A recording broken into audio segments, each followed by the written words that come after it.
cool. All right, so good to have you here. So now that we've looked at what entropy is kind of all about, we looked at some trends of entropy, made connections to enthalpy. Now we can start really getting into the idea of what makes a reaction happen and what makes a reaction not happen.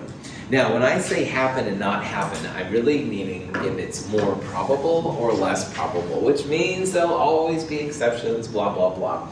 However, the second law of thermodynamics, the last law that we've kept here till the very end, is really the guiding light for all of the energy stuff we've done since Chem 221. So this is a pretty big, important thing here. And what the second law says is that a reaction is spontaneous, i.e. it's going to happen if the entropy of the universe is positive.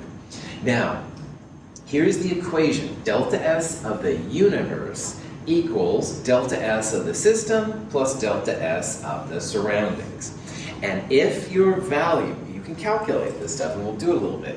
If your value of delta S of the universe is greater than 0, i.e. positive, that means that reaction is very positive. It's going to happen. It's product favored and stuff like that. Very cool. So if someone says, will this reaction occur or not, really the ultimate way is to go to the second law and calculate delta S of the universe.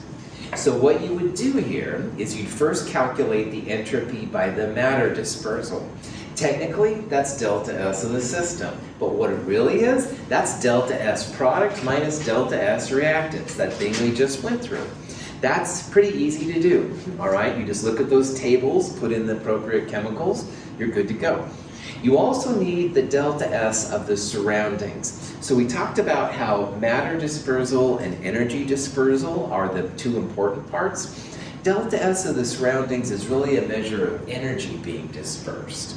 And there's ways to do that, and we'll talk about that here in a little bit.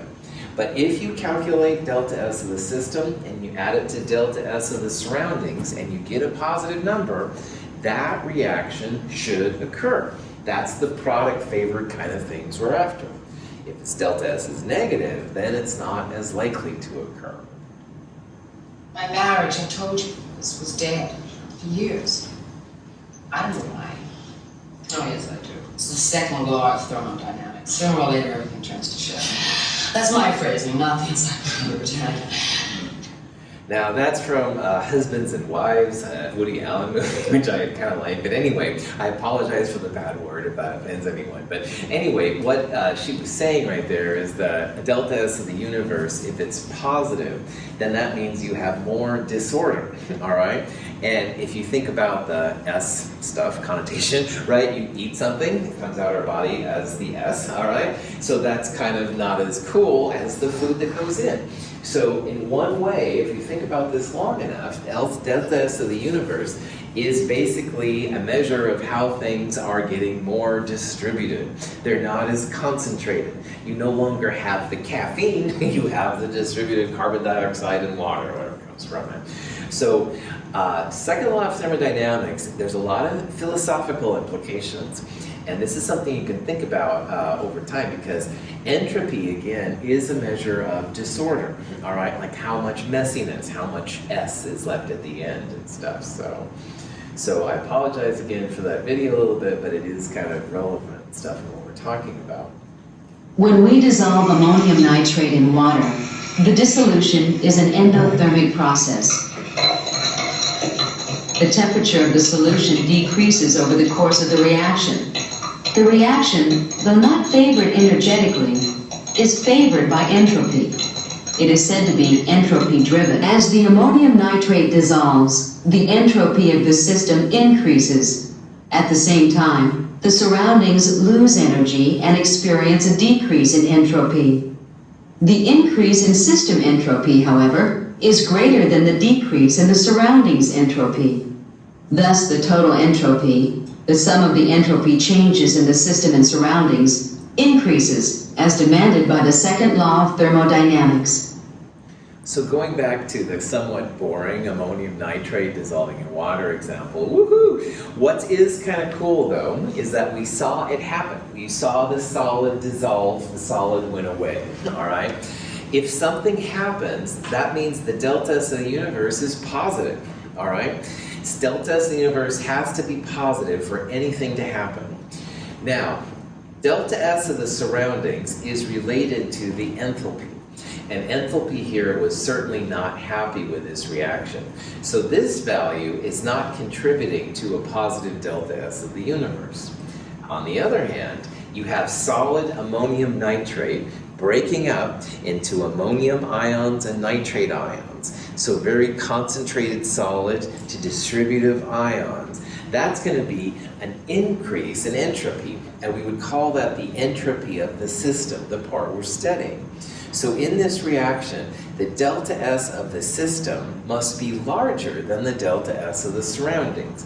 We know that something happens, positive number right there. This one is not happy, so that's going to be some kind of negative number. This one then must overpower this one, if you will, to make the system, the universe entropy happening. So again, remember, if you see something happens, that's spontaneous. And spontaneous now for the second law means that delta S of the universe, positive number. So we can actually calculate the entropy of the universe for different reactions. And this is an example. Now this is our hydrogen plus oxygen making waters. And earlier we looked at both the delta H and the delta S values of this reaction.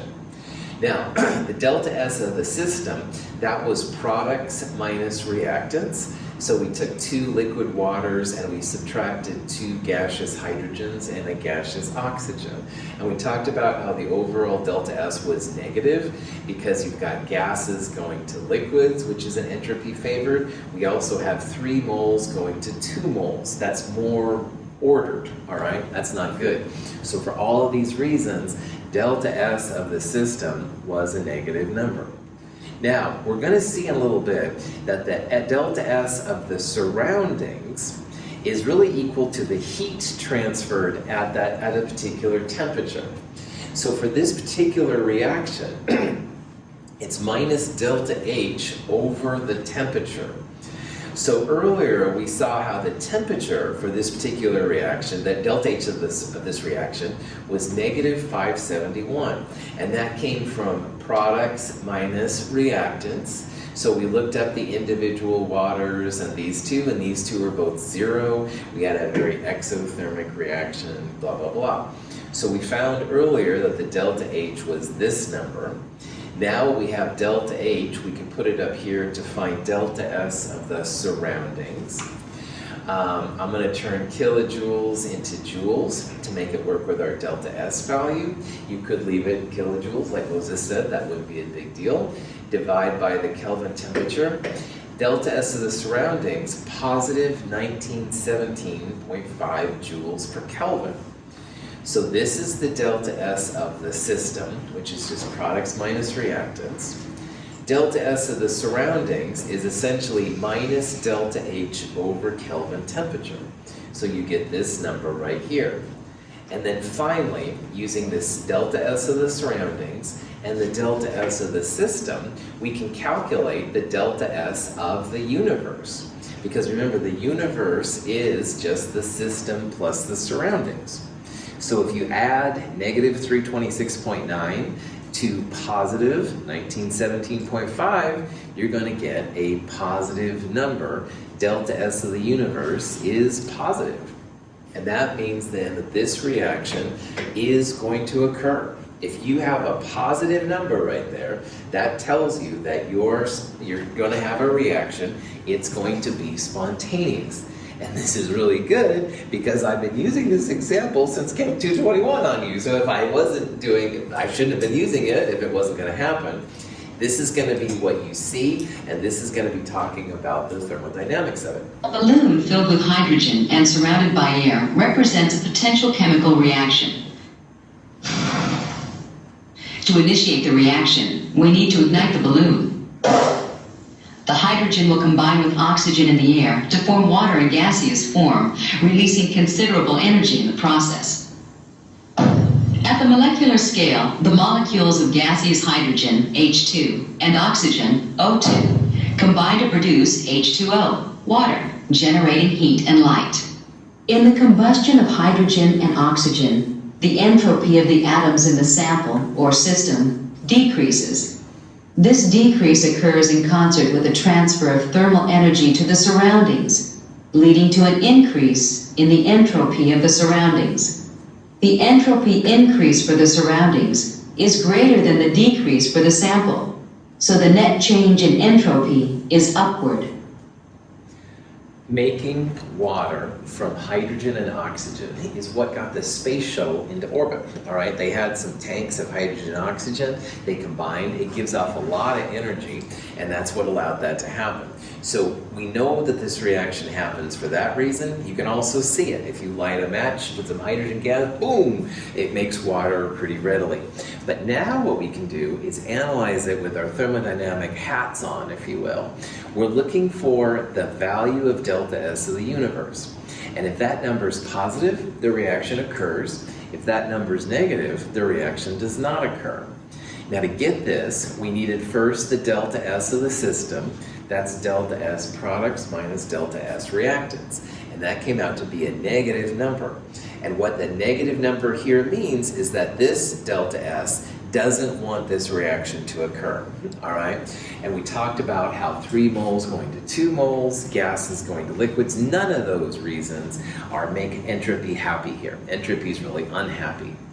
But thankfully, there's so much energy given off in making water that the delta H value was very, very negative.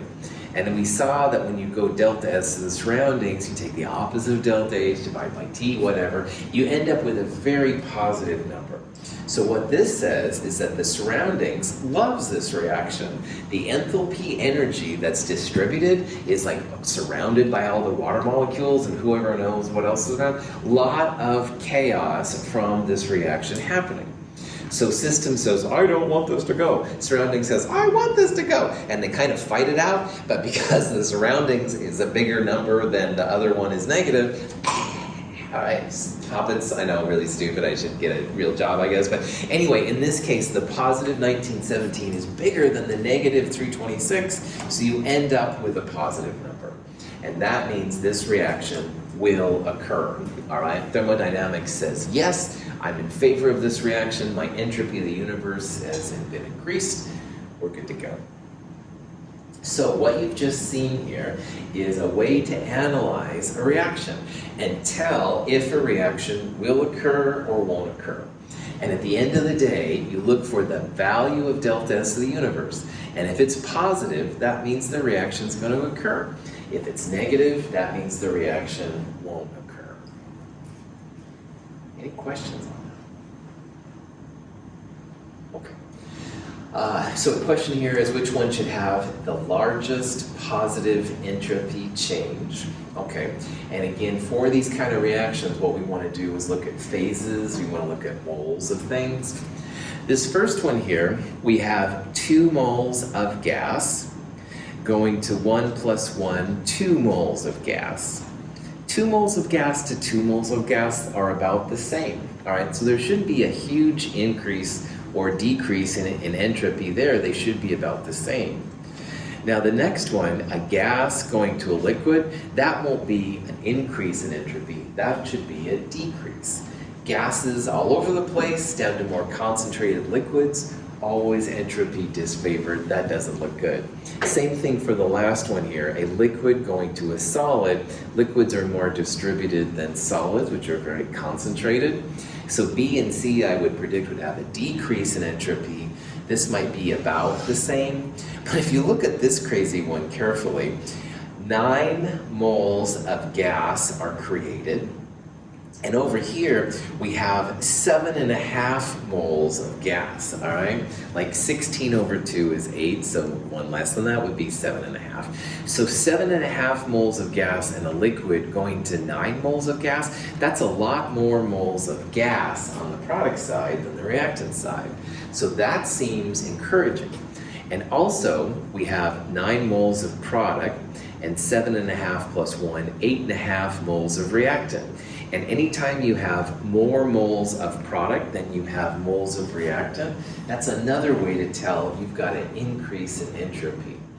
So for all of those reasons, I would say answer C would be the most likely. We've got more moles of gas than we started with, or more moles of anything than we started with, and more moles of gas, which is cool. The liquid is going away, being turned into a gas. Any questions? So, when you have a reaction, the question comes, is the reaction spontaneous? And again, spontaneous just means that the reaction is going to occur, all right? And so what you can do is get into different conditions where you'll always have a reaction which is spontaneous, i.e. will occur, or you'll have a reaction which is never spontaneous. And sometimes the reactions will be spontaneous depending on the temperature. Now, this is more detail for this kind of process than we're going to do most of the time, so I'm not going to spend a lot of time on it, but I want you to get used to the idea that basically delta H of the system and delta S of the surroundings are related. This is delta S of the system, the products minus reactants. And when you combine all of these, you can figure out ways to predict if a reaction is going to happen or not. Because again, knowing if a reaction is going to occur or not occur, pretty important. Oh, what is this?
This was a promo for a European chemistry group that wanted to attract people to get it. And I was like, oh, okay. But anyway, why I'm throwing it in here is just, first of all, to distract because this stuff is kind of heavy. But second of all, you could see how some elements were just uninterested in each other, hydrogen and helium. But with the right elements, you certainly had an attraction. Potassium and water, super exothermic and stuff. So they start getting on each other like right away. Sodium and chloride, naturally you're interested, but then electricity will separate them out, which is what we're going to talk about in the next chapter, by the way. So anyway, it's totally dumb. Hopefully it makes it a little bit simpler.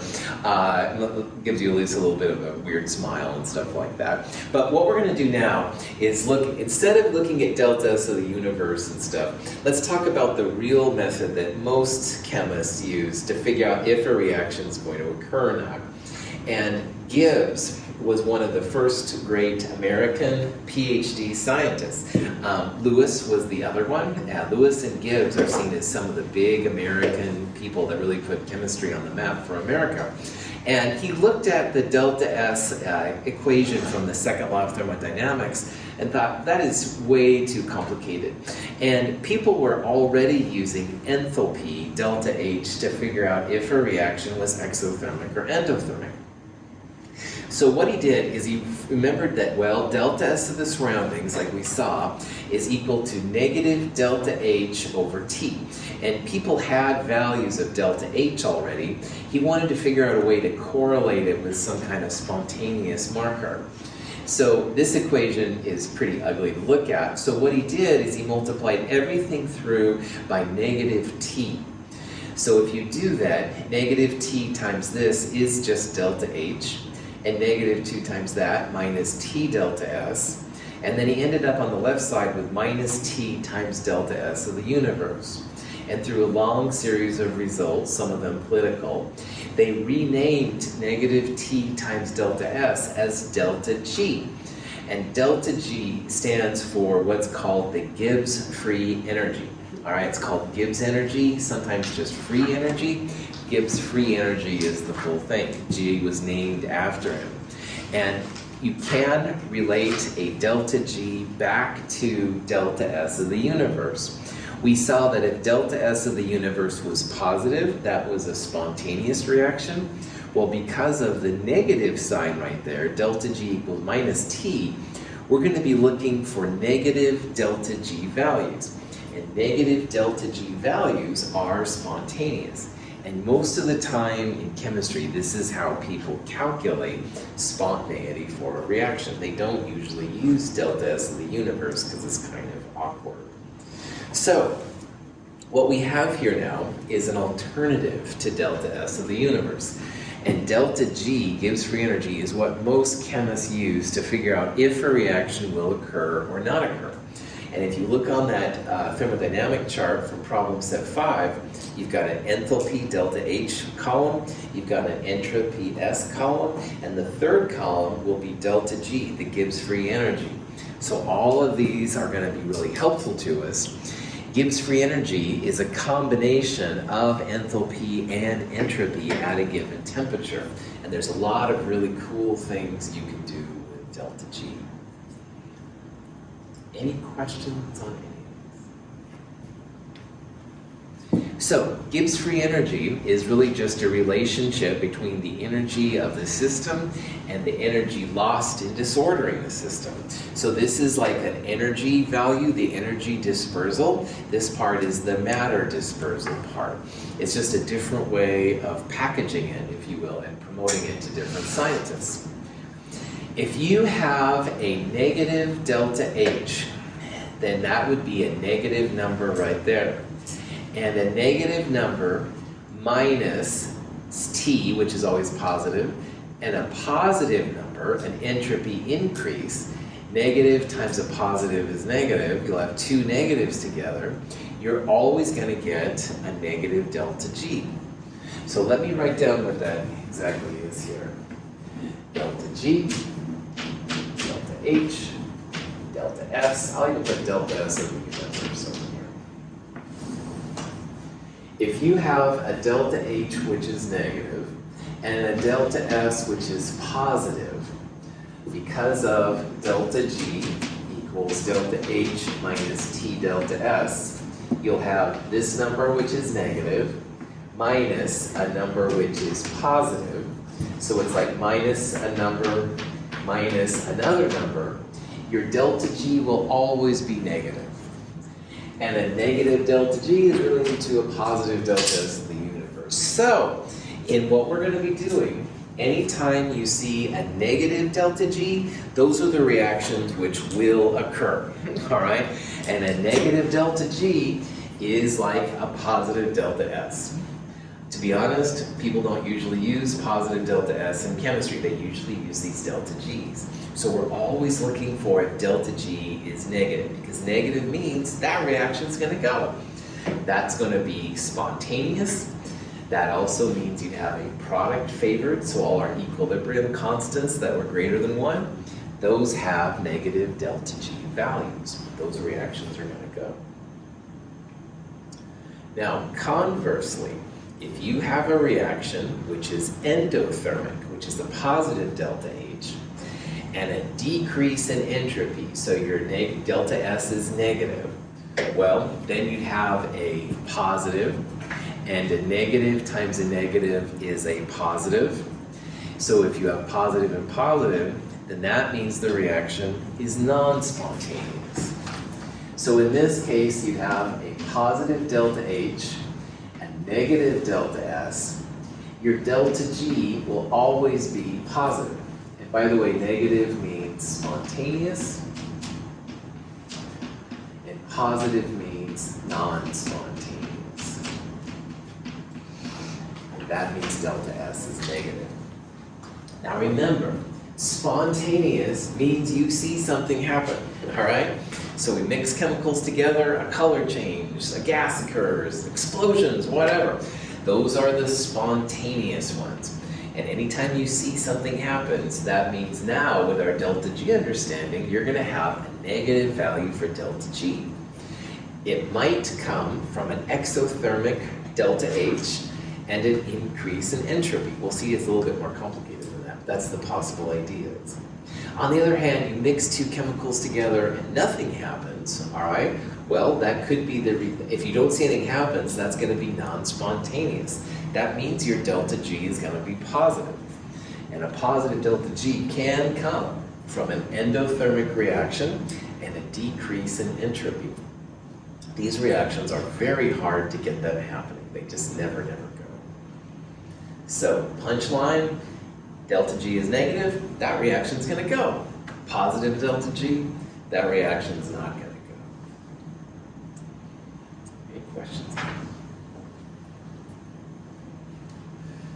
So here's a reaction. Magnesium and oxygen makes magnesium oxide. Has anybody ever used, winks at Jonah, has anybody ever seen magnesium on fire? Yeah, a couple weeks ago, Jonah had a question, we did a little magnesium thing. But anyway, very, very bright light. So again, you have a piece of magnesium, you put it up to a flame, something happens, all right? What's gonna be the sign of delta G if something happens? First of all, it's negative, good, you're seeing it. Well done. If something happens in the real world, that means your delta G is negative, it's spontaneous. Remember, spontaneous is just my buzzword for saying that you see something happen, you can measure something happening, all right? So in this reaction, we know that something happens, because man, magnesium and oxygen, when you see it, it's so bright, right? You have to look away kind of thing.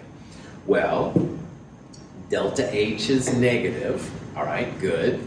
Delta S, on the other hand, is negative. Now, we've only looked when the signs are opposite so far. This is an example of when both delta H and delta S are negative. Now, one way you could do this problem is you could use this equation, all right? You put this in for delta H, temperature 298 Kelvin, make sure you use Kelvin. Make sure you turn joules to kilojoule, you'll get some number. On the other hand, all right, we know that delta G here is going to be a negative number because something happened when you light magnesium and oxygen together. So I would certainly guess that answer B sounds right. And I would guess that, not because, I have a third eye or something, but A, it's negative, all right, it's something happens. I know that magnesium and oxygen reacts. And also, it's a pretty large number. I guess this one's pretty large, so this would be the best way just to make sure that it's right and stuff. But either way, this is one way to kind of think about if a reaction happened. If you know that something happens, and definitely magnesium oxide is made, you know the delta G value is going to be negative. So you would pull out answers A, C, and fictitious E. The next thing to do is just to calculate which one of those is actually the value. In this problem, notice how we did turn delta S in joules per Kelvin into kilojoules per Kelvin. You've got to make sure when you add things together that they're the same kind of unit.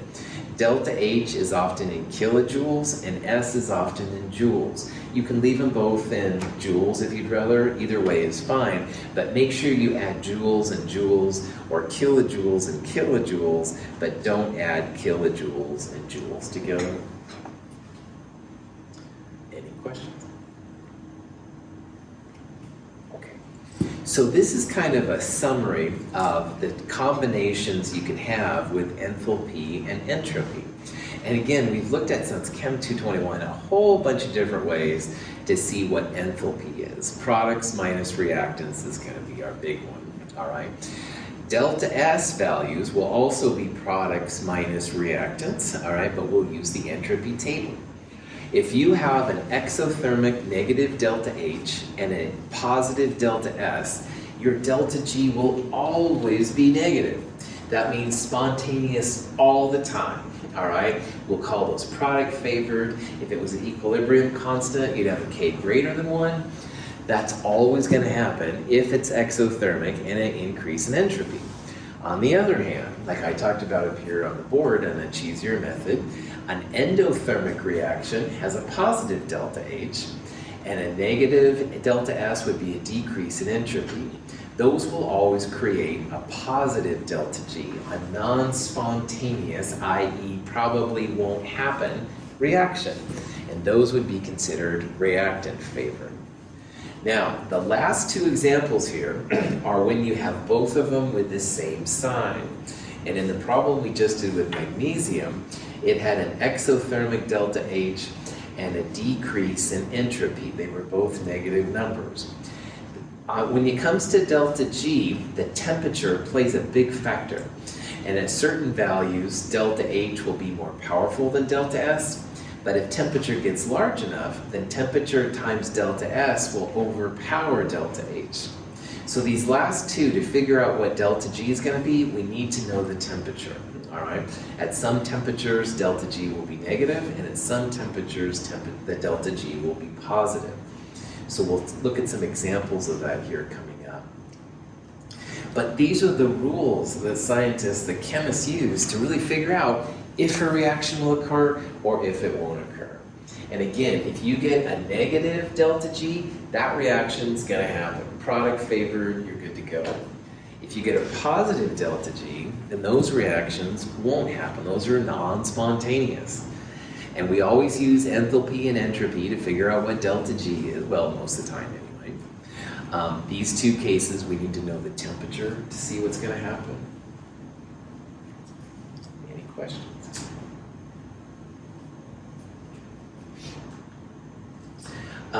Here's a reaction, hypothetical. We have a reaction with a negative enthalpy and a negative entropy.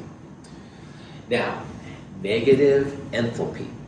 Does that mean exothermic or endothermic? Exo, well done, that's right. Negative delta H is always exothermic. Does a negative delta H, a negative delta H, an exothermic value, does it contribute to a negative delta G? Yes or yes, good. That's right. Negative delta H's make delta G more negative, all right? So if you have a negative delta H, there's a high propensity then for having a negative delta G. Exothermic values, up to this chapter, we were always saying we're the ones that made reactions happen. In our new language now, we can say, hey, exothermics have negative delta H, and a negative delta H contributes to negative delta G. However, if we keep going here, we have a negative entropy. Now, a negative entropy means delta S is a negative number. And a negative delta S times negative T is going to give a positive value. So this whole minus T delta S thing is going to be a positive number. And do you think a positive number makes delta G more negative?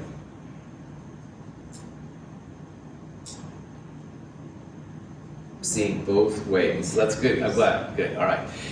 If this whole part is positive, all right, delta H we saw negative makes delta G negative.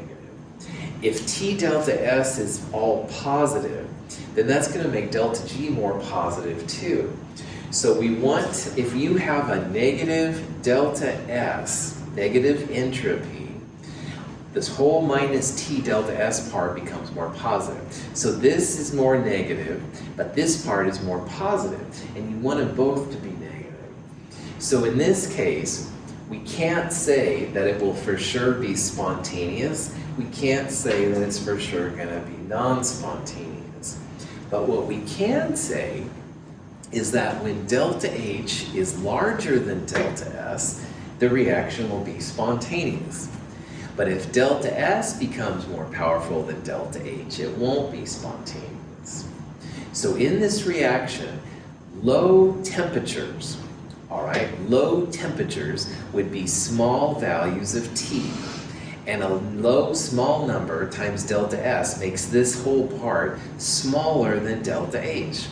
So that means at low temperatures, your delta H will win over the T delta S and your reaction will be spontaneous. On the other hand, if T gets high enough, then this negative T delta S will overpower delta H and your reaction will become non-spontaneous. So if you have negative delta H, negative delta S, then the delta G depends on T, depends on the temperature. And low T means spontaneous. Now, low is very vague, all right? It just means the low temperature times delta S is not as big as delta H. Temperatures could be 1,000 Kelvin. It's hard to say what low means, but lower temperatures will be spontaneous. Higher temperatures will not be spontaneous. That's what's kind of weird about this.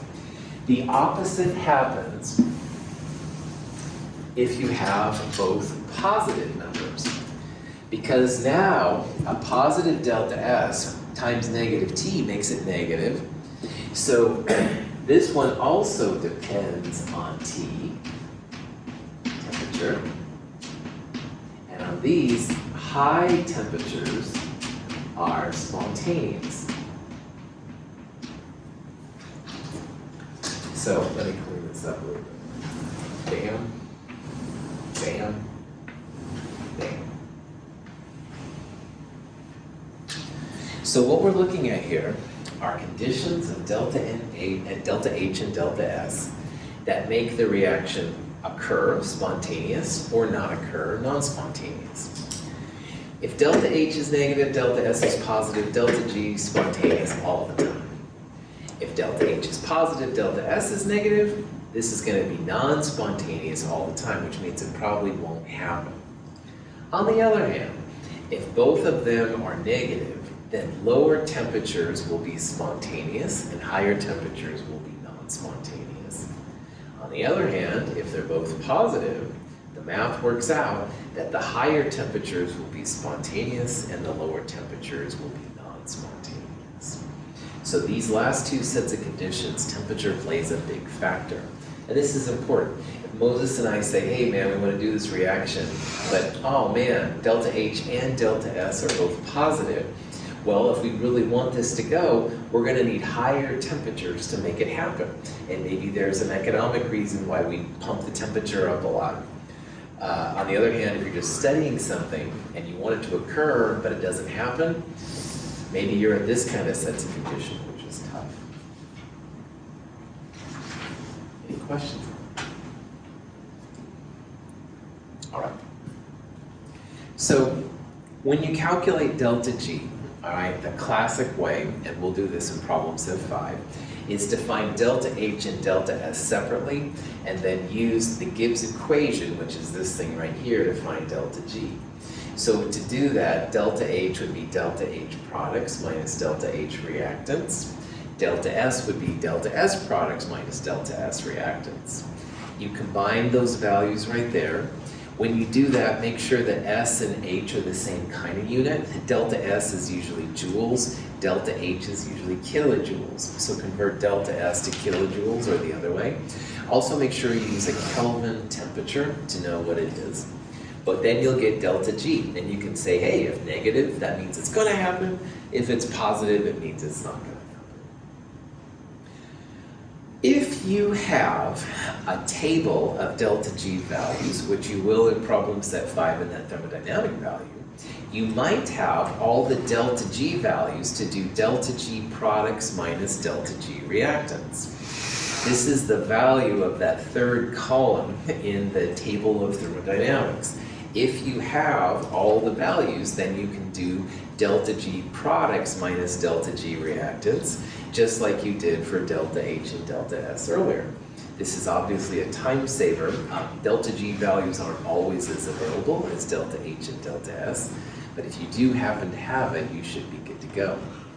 There's several ways to calculate delta G. And again, I can't emphasize enough that delta G is the way to find out if a reaction will occur or won't occur. If it will occur, delta G is going to be negative. If it won't occur, delta G is going to be positive. This is an example of a delta G table, all right? Delta G values can be positive, negative, or even 0. Just like with delta H, if you have a pure element, your delta G value is going to be 0. So we saw earlier that delta H values of pure elements in their standard states are 0. Delta G is the same way. So notice here that hydrogen, oxygen, nitrogen, they all have delta G's that are 0. After that, it's hard to say what delta G is going to be. Diamond is positive, CO is negative, as well as CO2. Every compound has its own value. But again, you can look these up in tables and stuff. The units of delta G are usually kilojoules per mole, or just kilojoules, just like enthalpy. Entropy is the one that has just joules per mole, so kind of take that into account. Any questions? Okay. So, let's say you want to figure out how diamond will break down. And one path that diamond will be broken down is by taking diamond, reacting it with oxygen, and you make carbon dioxide. And so the question here is, using these values, let's calculate the Gibbs free energy. All right? Well, the delta G of the whole reaction will be the sum of the delta G's that are products minus the sum of the delta G's that are reactants. So for this reaction, CO2 gas is our only product, and from that delta G value, we'll subtract the delta G of the reactants. So you can see here how here's this negative number, which goes right there. We'll subtract the delta G of the reactants, which will be diamond plus O2. Now we've got the diamond value, but O2 is not listed. And why is O2's delta G value not listed? It's 0. Well done, Juliana. So it's like this number, the product, minus this number plus 0, all right? And that comes out to be negative 397.3 kilojoules per mole. So I do this problem for a couple of reasons. Number one is you can see how delta G products minus delta G reactants works. Number two, all the elements for delta G and delta H are equal to 0, all right? The delta S value, or the S values, will not be 0. Those will just be some positive number, but delta G, delta A's are that. And finally, I've been battling about how your diamonds will break down one day, but it's, blah, blah, blah. Well, this is a negative number. This is a spontaneous delta G. And this is another way to say, hey, your diamond is going to break down one day to CO2, all right? Negative numbers like this negative 397.3, that means spontaneous. That means it's going to occur. But don't go rushing off to the pawn shops or whatever to sell your diamonds. The kinetics is so slow of this reaction. Their diamonds will be around for your children's children's children. You don't have to go worrying about your diamonds breaking down. But I do want to point out that thermodynamics says, hey, these won't last forever. Diamonds are forever? No, sorry, James Bond.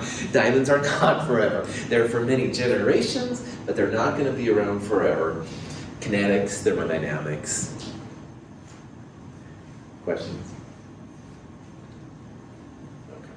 Okay. Now, let's look at the formation of regular carbon dioxide. All right? Carbon dioxide, the active ingredient, of course, in greenhouse gases. So for this reaction, delta G of products minus delta G of reactants. In this problem, both graphite and oxygen are the normal forms of those elements of carbon and oxygen. So you look up the value. We saw earlier that CO2 is minus 394.4. Minus 394.4 minus 0, because graphite and oxygen, again, are both 0. Again, CO2 is going to form from carbon and oxygen. Its negative delta G implies spontaneity, which means it's going to happen. Now, unlike the formation of CO2 from diamond, which is thermodynamically favorable but kinetically slow, this reaction is really fast. All right, making CO2 from carbon and oxygen is kinetically very fast. So both kinetics and thermodynamics are kind of into this reaction. So this reaction is product favored. We know it because it has a negative delta G. It's spontaneous, all right? And every time you hear about greenhouse gases forming, yeah, unfortunately, they're very easy to form. This is an example of just raw carbon and oxygen making CO2. There's lots of other ways to make CO2 as well, but unfortunately, it's one of those things that's just, it's ready to go. It's ready to happen. Any questions? All right. So let's go back to the not so exciting, but kind of cool example of ammonium nitrate dissolving in water. This reaction, not super, oh wait, actually we're going to look at another reaction. When we pour sodium carbonate into hydrochloric acid, it dissolves rapidly to produce aqueous sodium chloride and gaseous carbon dioxide. In this case, entropy increases, and the reaction is energetically favored to occur. It is both enthalpy and entropy driven. I apologize, this wasn't ammonium dichromate. This was calcium carbonate hydrochloric acid, and also a lot of energy given off. Now, if we analyze this in terms of what we're looking at, we see bubbles, lots of energy.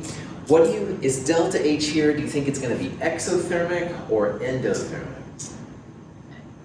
Exo, absolutely.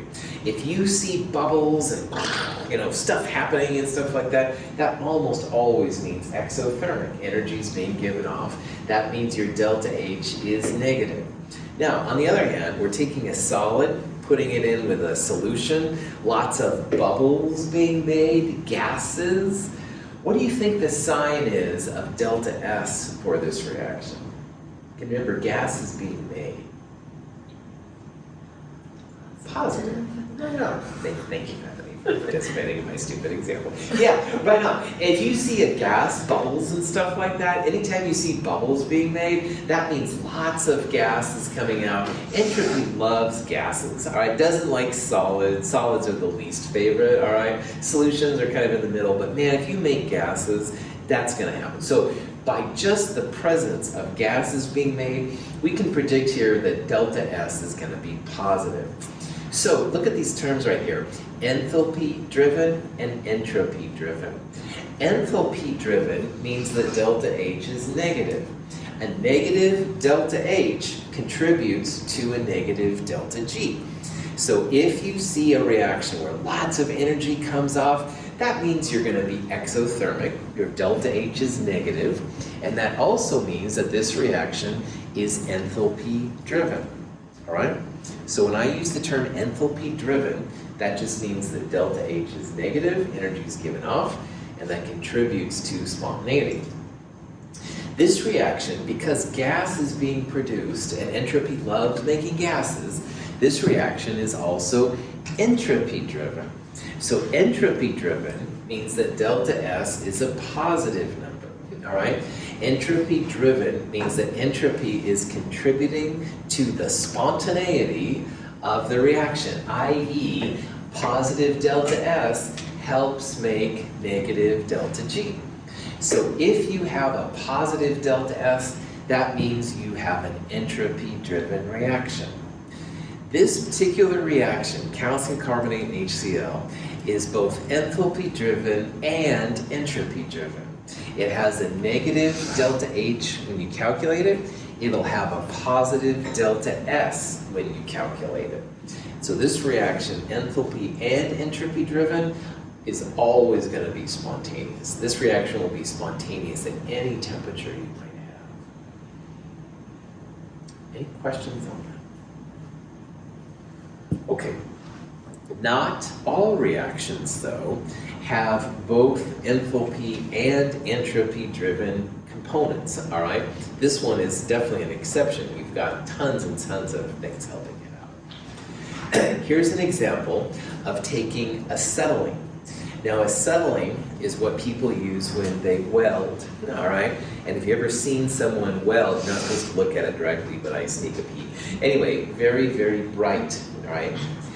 The brightness, when you light a torch, do you think that that means that that reaction, burning acetylene, this reaction right here, do you think that that's spontaneous or non-spontaneous? I.e., do you see something happens when they flick their switch to make the thing start, or does nothing happen? Spontaneous, that's right, it totally happens. If you see that welding arc light or whatever they call it, that means that, yeah, it's happening. You see the bright light come out and stuff, spontaneous. So we know from this reaction, just based on practical experience about welding, and I don't know anything about welding, but I know that they light up the torch, this is going to have a negative delta G. On the other hand, let's look at this reaction a little closer here. In this balanced reaction, and I've written it here as 5 halves, which kind of drives me crazy, but anyway, bear with me. 5 halves is like 2.5. So 2.5 plus 1, 3.5 moles of gas as reactants, and 3 moles of gas as products. Will entropy be happy if you take 3.5 moles and put it down to 3 moles? No, I saw you shake your head. I'm going to take that as a no. Yeah, it's not. Entropy likes disorder. It wants stuff distributed, right? It wants my papers to go all over the place. It doesn't want me to collect them into a nice pile.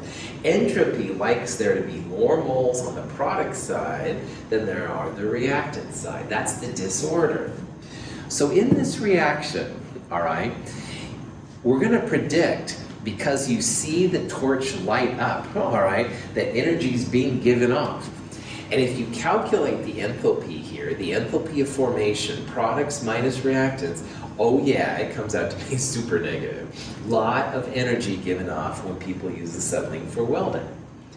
On the other hand, entropy here, 3.5 moles going to 3 moles, that's a loss of entropy. Entropy's not happy here. So entropy here comes out to be a negative number. So looking at these numbers, would we call this reaction an enthalpy-driven reaction?